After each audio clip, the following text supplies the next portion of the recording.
حميم تنزيل الكتاب من الله العزيز الحكيم ما خلقنا السماوات والأرض وما بينهما إلا بالحق وأجل مسمى والذين كفروا عما أنذروا معرضون قل أرأيتم ما تدعون من دون الله أروني ماذا خلقوا من الأرض أم لهم شرك في السماوات ائتوني بكتاب من قبل هذا أو أثارة من علم إن كنتم صادقين ومن أضل ممن يدعو من دون الله من لا يستجيب له إلى يوم القيامة وهم عن دعائهم غافلون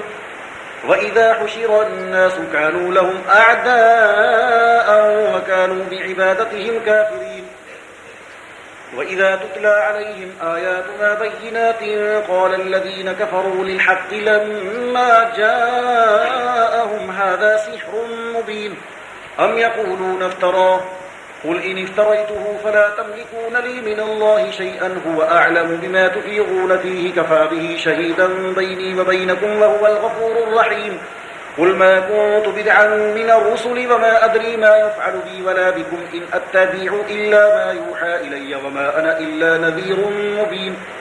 قل أرأيتم إن كان من عند الله وكفرتم به وشهد شاهد من بني إسرائيل على مثله فآمن واستكبرتم إن الله لا يهدي القوم الظالمين وقال الذين كفروا للذين آمنوا لو كان خيرا ما سبقونا إليه وإذ لم يهتدوا به فسيقولون هذا إفك قديم ومن قبله كتاب موسى إماما ورحمة وهذا كتاب مصدق لسانا عربيا لينذر الذين ظلموا وبشرى للمحسنين إن الذين قالوا ربنا الله ثم استقاموا فلا خوف عليهم ولا هم يحزنون أولئك أصحاب الجنة خالدين فيها جزاء بما كانوا يعملون ووصينا الإنسان بوالديه إحسانا حملته أمه كرها ووضعته كرها وحمله وفصاله 30 شهرا حتى إذا بلغ أشده وبلغ 40 سنة قال رب أوزعني أن أشكر نعمتك التي أنعمت علي وعلى والدي وأن أعمل صالحا ترضاه وأصلح لي في ذريتي إني تبت إليك وإني من المسلمين أولئك الذين نتقبل عنهم أحسن ما عملوا ونتجاوز عن سيئاتهم في أصحاب الجنة وعد الصدق الذي كانوا يوعدون والذي قال لوالديه أف لكما أتعدانني أن أخرج وقد خلت القرون من قبلي وهما يستغيثان الله ويلك آمن إن وعد الله حق فيقول ما هذا إلا أساطير الأولين أولئك الذين حق عليهم القول في قد خلت من قبلهم من الجن والإنس إنهم كانوا خاسرين ولكل درجات مما عملوا وليوفيهم أعمالهم وهم لا يظلمون ويوم يعرض الذين كفروا على النار أذهبتم طيباتكم في حياتكم الدنيا واستمتعتم بها فاليوم تجزون عذاب الهون بما كنتم تستكبرون في الأرض بغير الحق وبما كنتم تفسقون واذكر أخا عاد إذ أنذر قومه بالأحقاف وقد خلت النذر من بين يديه ومن خلفه ألا تعبدوا إلا الله إني أخاف عليكم عذاب يوم عظيم قالوا أجئتنا لتأفكنا عن آلهتنا فأتنا بما تعدنا إن كنت من الصادقين قال إنما العلم عند الله وأبلغكم ما أرسلت به ولكني أراكم قوما تجهلون فلما رأوه عارضا مستقبل أوديتهم قالوا هذا عارض ممطرنا بل هو ما استعجلتم به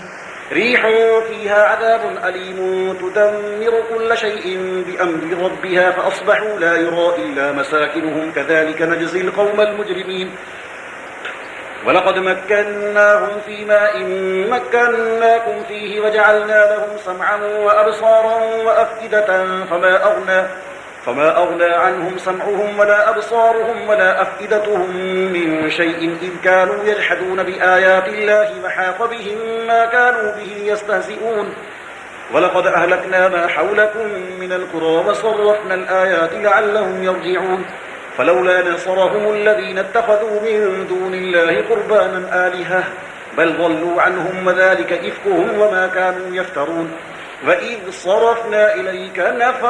وإذ صرفنا إليك نفرا من الجن يستمعون القرآن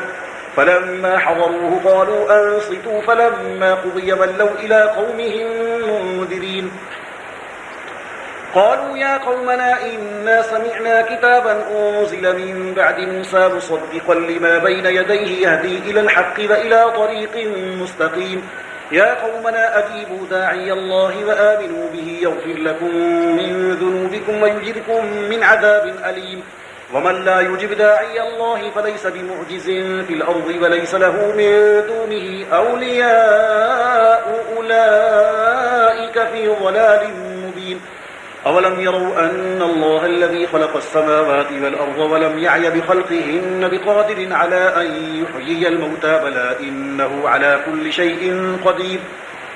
ويوم يعرض الذين كفروا على النار أليس هذا بالحق قالوا بلى وربنا قال فذوقوا العذاب بما كنتم تكفرون فاصبر كما صبر أولو العزم من الرسل ولا تستعجل لهم كأنهم يوم يرون ما يوعدون لم يلبثوا إلا ساعة من نهار بلاغ فهل يهلك إلا القوم الفاسقون